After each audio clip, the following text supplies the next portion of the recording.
say that yeah, Aurora Gaming is the team to beat actually for MSC because of how strong they were in their performance during the scrims, right? So I'm pretty sure that that this is a scary team to face against. So Geekay Esports, you really have to be on point, starting with the draft. Yep, starting with the draft.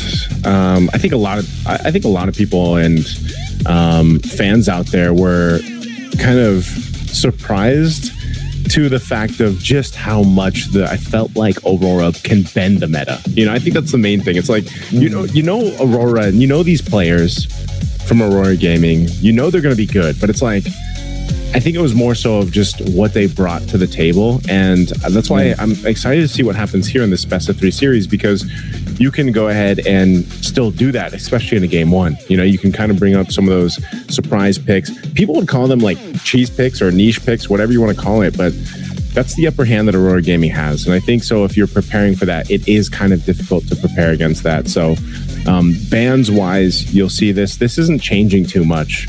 They do take out the Hirara. So what does this leave for priority? And what is Geekay Esports looking to trade on the red side? Looks like the Barrett's. So funny how we're Barrett's is the new the pick, it seems like. Yep, I agree. I think it's the strongest pick right now. Whenever it's available, just pick it up. Of course, there are other good picks like the Hirara, for example, but when it comes to like this trade where the Marcel is not open, it's just way too good. And the Paquito is not as good of a pick, all things considered. There will be the Uranus. Actually, all things considered, this is not a bad trade for Geekay Esports at all. They secured the Paquito, but at the same time, they also have the tanky dude that we're looking for. Melissa might be their third pick in case. So Aurora Gaming should be prepared for that. There is no Eudora. And maybe a good way to approach is Hardy plus the Melissa if you're Aurora Gaming. But I think that Coach Midnight is thinking about a different thing here. Maybe get either the Harley or the Melissa not together. Yep. So they go for the Belleric, which is another tanky dude, and they go for the Valentina instead. They get the Valentina just in case there's an Atlas over there, probably too. Yeah. You know, one of the cases. But it's good to see Rune Eaters. I think that was Rune Eaters out there in the crowd, kind of studying the competition to see what... again, if you want to study a team, either of these are great, but especially Aurora Gaming to see what they can pull out through this draft. And so far, it's nothing... it's nothing crazy just yet. But I think if you are going to see something interesting in terms of the draft, it's more so towards that last pick that they go with, the last 2 picks they go with. So we'll see if this is just going to be the Alice. Whoa, no, that's Geekay Esports going for the curveball for now, man. The Valier. I'm actually surprised. I'm not surprised about the actual hero because I think that it makes a lot of sense. But the fact that they picked it third, the Melissa is still available. So is Harley. There's so many good. I'm not saying that there are better picks, but there are meta picks that could be prioritized here by Geekay. So why the Valier? Because it has a lot of HP-based damage. Belleric as well as Barretts will hate playing up against this hero. The Valentina doesn't necessarily have the right, a good way to deal with the Valier in a way of copying its ultimate. So that's also another thing.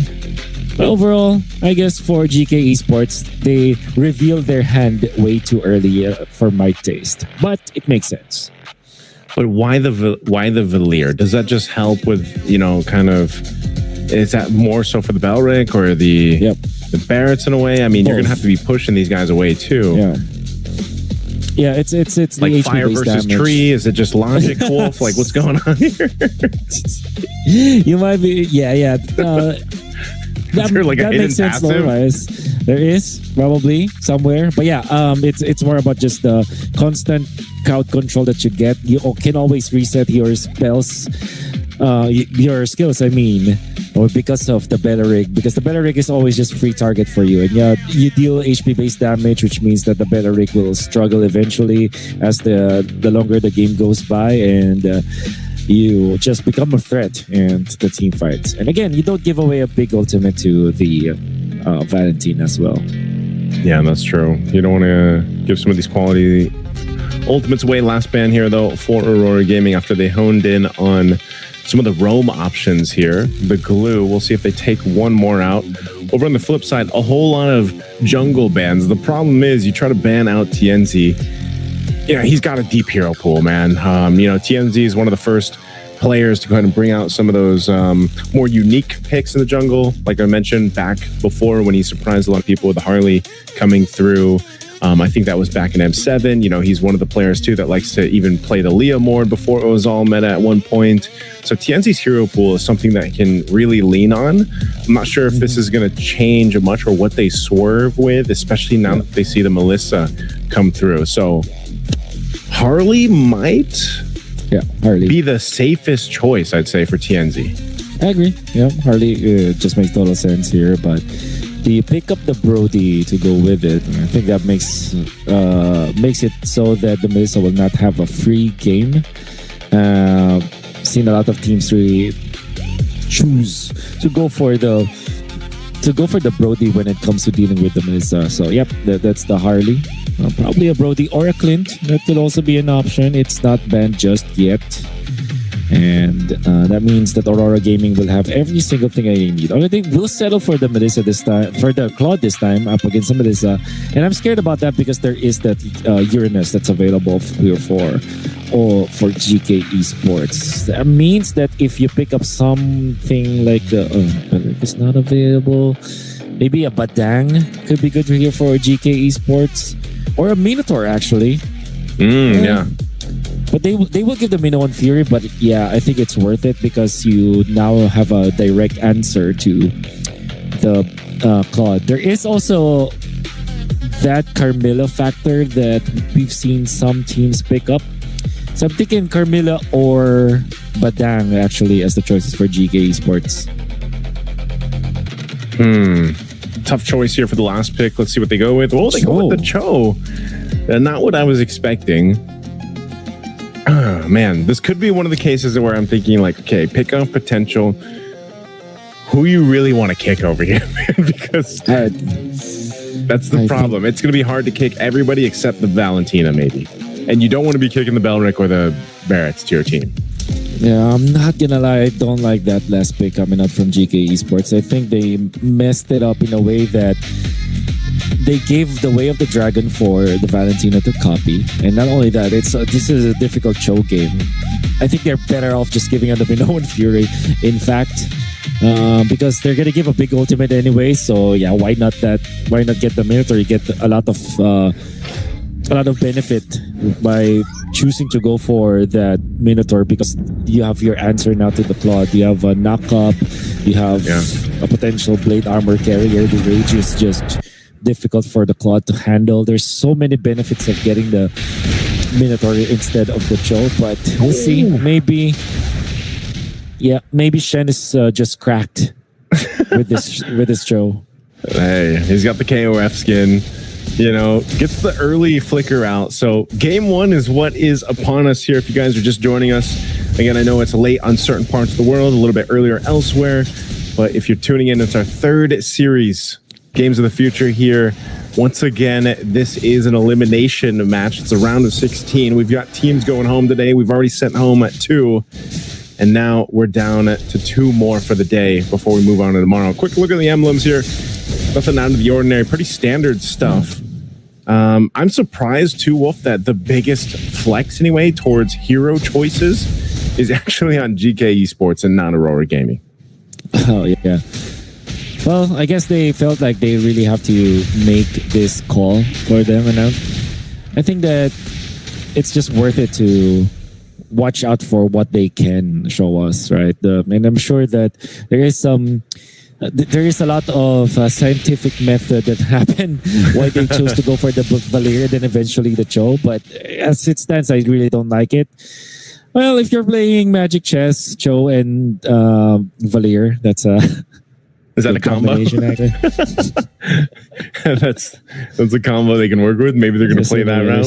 There's a synergy out there. Hey, you never know if that's going to work or not. But right now, it's pretty slow. Slow start. They did burn, like I said, the battle spell out early on, but they're playing for this first turtle here.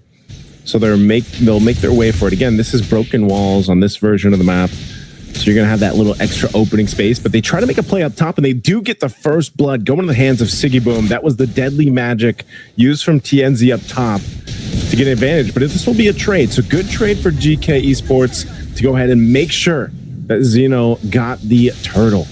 Yeah, definitely. Aurora are going to be very happy about that. And the reason why that is because their rotation actually allowed them to get a kill for their gold laner. And Sigibum, honestly, one of the best gold laners in the MSC. I feel like there is a certain point even that he is literally the best gold laner.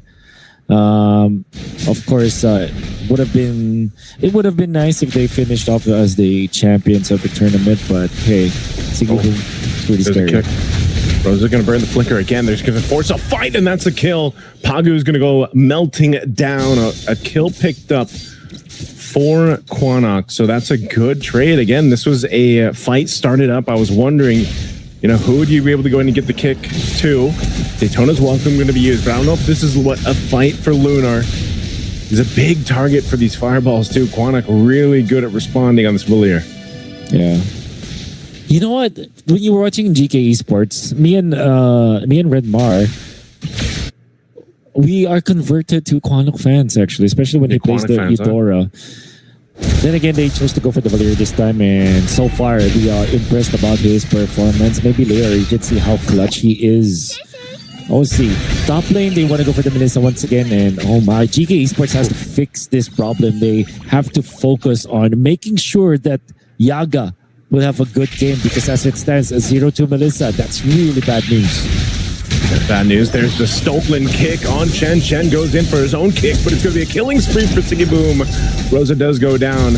He's here, but he's not going to be able to punch this tree just yet without the help of these fireballs from Quanok. They should be able to pack a kill as Pagu falls, but meanwhile, turret was being worked on. I'm not sure if that's actually going to cap it down. It looks like the tier 1 does fall. So at the cost of Pagu's life, Sigurboom builds up to 3 kills on the Claude. Yeah. This is actually okay for GK Esports. This time they are able to get a kill for Yaga, and they are equalizing a little bit, but there's still a massive lead a significant lead for Aurora, and now the turtle fight commences. Fighting for this turtle here. Going to be able to secure it. Second one in the game. Under half health, Lunar looking for his own opening. He's going to get shredded down. A little bit of shield there to help before the tone is welcome. But there's the blazing do it. But they're too tanky to survive or to get a kill actually in there. Flicker forward, under the turret they go. They're looking for a kill on Pagu once again. He's burning, but he will survive this time. He's able to go back to base. Rosa's holding on to this Way of the Dragon. No kill. Converted. Shen up top. Siggy Boom gonna go ahead and spot that out. He's gonna be fine. But Aizen and Quanok are here too. They want that tier 1 up top, and they're gonna fight for it, claw for it, and they will be able to go ahead and take it down. Flicker for a flicker after a turtle, but obviously Aurora with better end of the deal as they have secured the turtle. Up top though, GK Esports are allowing Yaga to catch up. Comes to the goal when it comes to farming, able to push a turret up top. That's a lot of time that they are now giving towards the direction of this Melissa.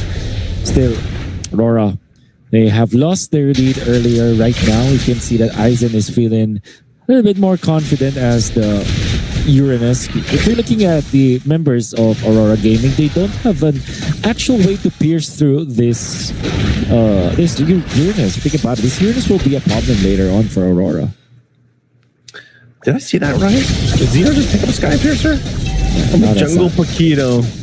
Looks like that's the case. Aizen can shred it down here. Rapid Drawing going to be used, but he should be able to get away with that Consecrate. Zeno there gets Pagu.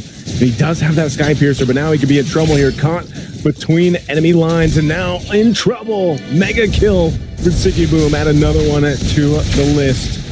And now tier 1 turret mid does fall. So even though Aurora Gaming is able to go ahead and get some of these kills, they're losing the space across the map as another tower falls. Oh, okay. So actually, all things considered, that's good for Zeno because he's able to help his teammate. get a push in the middle. But yeah, now they do have enough damage to take out the Uranus, and that's before the turtle. Look at how brave the Bats is. Actually very disrupted. The turtle will fall, and even then they get another kill. That's Shen going down. GK Esports are getting outmaneuvered by Aurora Gaming.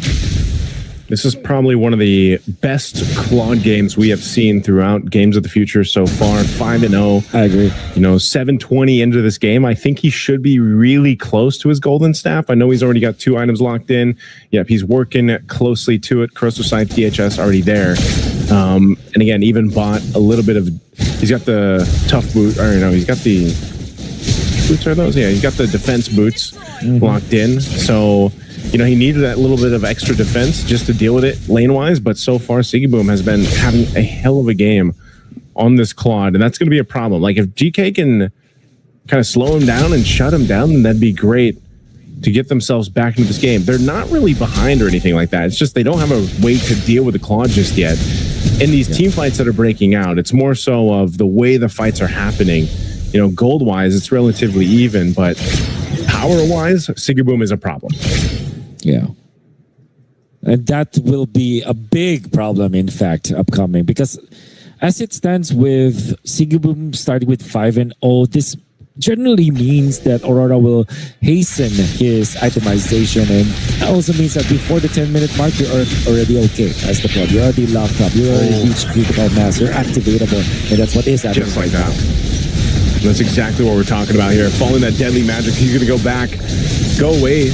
Already dropped down. They're going to fight into this, though. Into the mid lane, able to pick out Shen, and now Eisen could be next. Look at the stacks coming through. TNZ will clean up that one. 3 fall for GK Esports.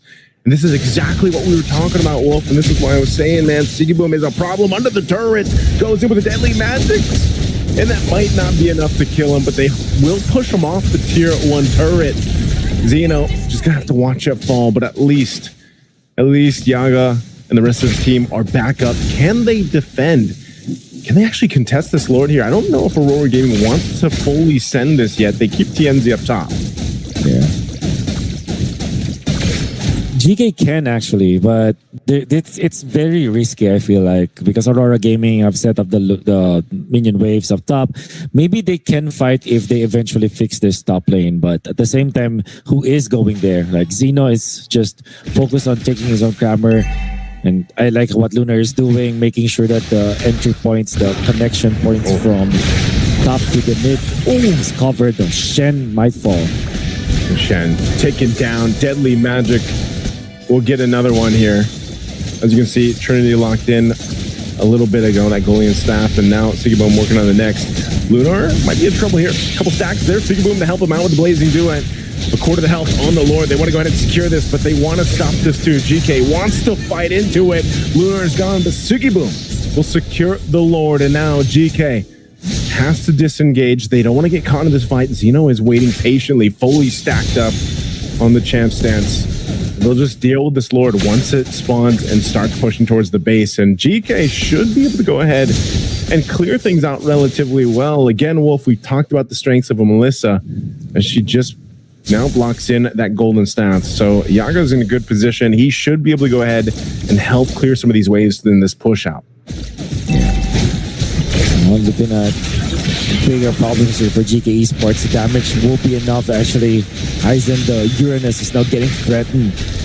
And how are they gonna activate Baba Yaga? That's my question here. How they're gonna activate Melissa? Especially with TNT going to the backlines. TNT going to the backline. He was looking for his own angle. Eisen to heal back up. I'm surprised no one goes down just yet, but Eisen will. He's going to follow this. Oh, he's actually able to get enough health back with the regen on this Uranus, so he stays alive.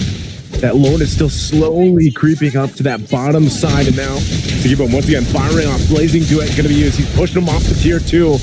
Little stop there. Doesn't have the Blazing Duet now. They are going to have to lose these tier 2 turrets, top and mid, and deal with the Lord for GK Esports. Oh, deadly magic again. Quantic will heal back up. He'll get to the fountain in time. Very tight spot now for GK Esports. And not equipped for the upcoming onset of Aurora Gaming, especially with Sigiboom having so much farm. Even TNZ is a big threat. There's so many threats that they have to address right now from the side of GK Esports. And you're going to be really scared if you're GK Esports because of how strong Aurora Gaming is right now, but they're trying to make a play. See if they can pull it through. And Aizen's been doing this all game. He's going to get locked down by the Wrath of the Dryad, and he is shredded through. So Aizen will not be able to survive that one. Quanok trying to get away with the ultimate, but he's taken down by TNZ. Now Shen trying to get away. Oh, he went for the kick, but he's not able to go ahead and connect the way he wanted to until finally the Rosa will survive, utilizing his own kick. And now it's only 2. With this push in, whoa, a play from Lunar using the flicker. Daytona's welcome, but Zeno's still going to be alive for now. They're clearing out. Yaga still up. They want this mid turret. They get it. It's a little messy, but GK still in the game. Muddle's being dropped down. Aizen is back up, and they don't have a wave pushing in just yet, but he might go down again. TNZ with the deadly magics. But Quanok and Yaga should be enough to keep them at bay. I can say the damage output of Aurora Gaming. Lunar, great idea, but eventually getting punished by GK shows you that GK still have their wits about themselves. They're still pretty much alert of any kind of punishment that they can do against Aurora. But then again, Aurora just having so much firepower with just TNZ being a big threat right now for them. And now, going to be working on the Lord. There is no chance for GK to actually contest this. It's going to be a quick blitz coming up from Aurora Gaming. Lord secured. Leaving out the waves here. Let's see if GK can do something kind of cheesy here up to this point.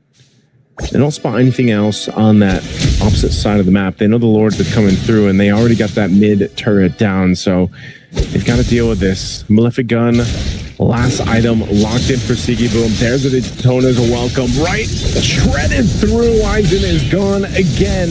Now Pagu could be in trouble. Same respectable damage from this Melissa by Yaga. They're going to take down the bottom turret. Lord's going to be worked on. Half health on the crystal. Could just break out in the fight. The waves aren't managed well just yet.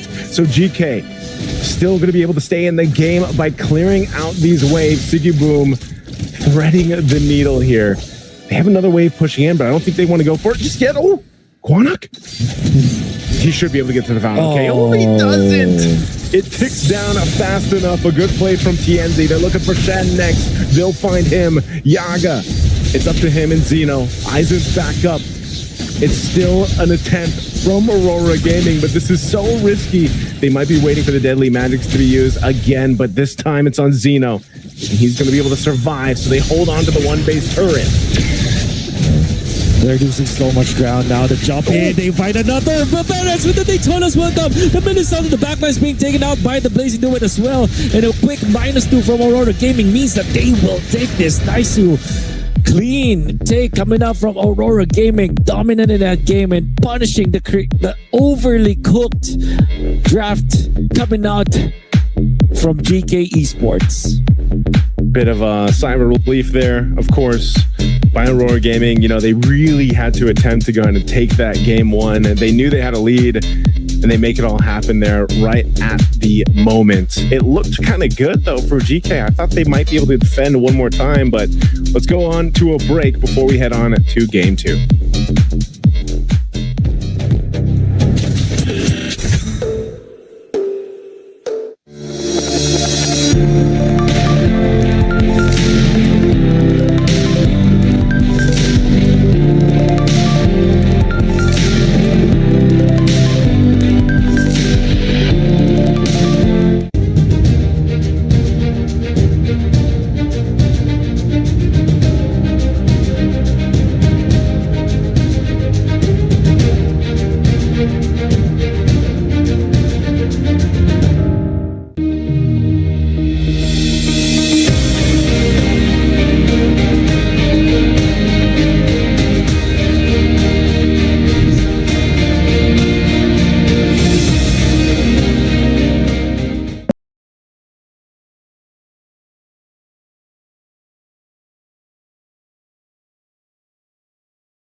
And we're back here after game number 1. Thank you very much, the casters, Wolf and Nason. And yeah, what a beautiful game from Aurora Gaming. Yeah. What do you think, Haiti? Oh my god, that was really good. I mean, initially I think it went really head to head, and I think around 5 kills or 4 kills, it was like one heading 1 kill and then the other one's following. And then after around 5th or 6th kill, I think it just went like a blast, like proper blast. It was one intense game, I would say. Like both of the teams really did well. Yeah, I mean, also the game itself was so well done and well executed by the team of Aurora Gaming, because the way how they applied the pressure, the minute 3, I believe, on a top lane was actually nuts. And also, before me telling you more about the game, I would like to mention to you guys about the digital football discipline was sponsored and presented by Samro Kazna. Thank you very much for making this possible, and it was actually from yesterday until the 9th of August. So make sure to get your tickets done, and yeah, get yourself ready for digital football as well as mobile MOBA, and let's back to the game. I mean, you know, guys, so you know, I'm from different discipline, but me watching this discipline actually fall me in love into this discipline, because how swift, quick everything is, the team fights, the movements, everything is so quick, and it looks darn so well. I mean, it looks awesome. Yeah, I mean, the last game was really intense. I mean, I think the Aurora really came with that last year's finalist energy, right? Like they came really strong. I mean, they came with all the power, all the energy, and then they put that all in the first ever game today. I mean, we have to remember we still got either 1 or 2 games to go. Yeah, I mean, it depends how the games go under number 10. But let's focus on the highlights and let's keep going, talk about the game itself. I mean, honestly, I wish in highlights they'll point the mid fight on a minute. I believe it was 7, 8, somewhere there, like the mid game. That was a 5v5 team. It was incredible fight from both teams. Yes. But unfortunately, there is only one victor on the team fight afterwards. So this is what I mean on early minute 3, 4. Look at how Aurora Gaming is actually playing so aggressively well, and they're just making their own, like, they're just playing so aggressive, and I just like it. Even though they lose their couple heroes here and there, it's just amazing. Yeah. I mean, and now they're still playing on top. The most important fight for me was around minute 8 to 9 or somewhere there, when it was when they took after the mid tower, tier 1 tower. Yeah. It was incredible. I mean, here we see how Aurora is punishing. This is the moment that I'm talking about, the one exactly 5v5 here. I'm not sure what's happening, but something is definitely happening. Yeah. Monster kill from Sibun. Yeah. Sigibun. Yeah. Take a look at the team fight here. Aurora just punishing everybody from the team of Geekay Esports, and then taking everybody people in and taking the tower. As soon as they took tower, now the game has been shifted completely. And I think Sigibom has a really good chance of being the MVP for this game. I mean, at this point, I mean, 12 minutes, he already had 6 kills and 0 deaths. I mean, he didn't even go out even once. And we are talking about a double kill lead. From we are looking at 6 versus 12. Wow, that's like double the kills for. It all came from a 5-5 or 6-6 situation, and then it just shot up all the way up. And it's It Go ahead. still stayed around half Yeah. and double situation, like around 13 I mean, minutes. I'm very They're already in the surprised race. from the Turkish players how they play very dominant, very aggressive play style.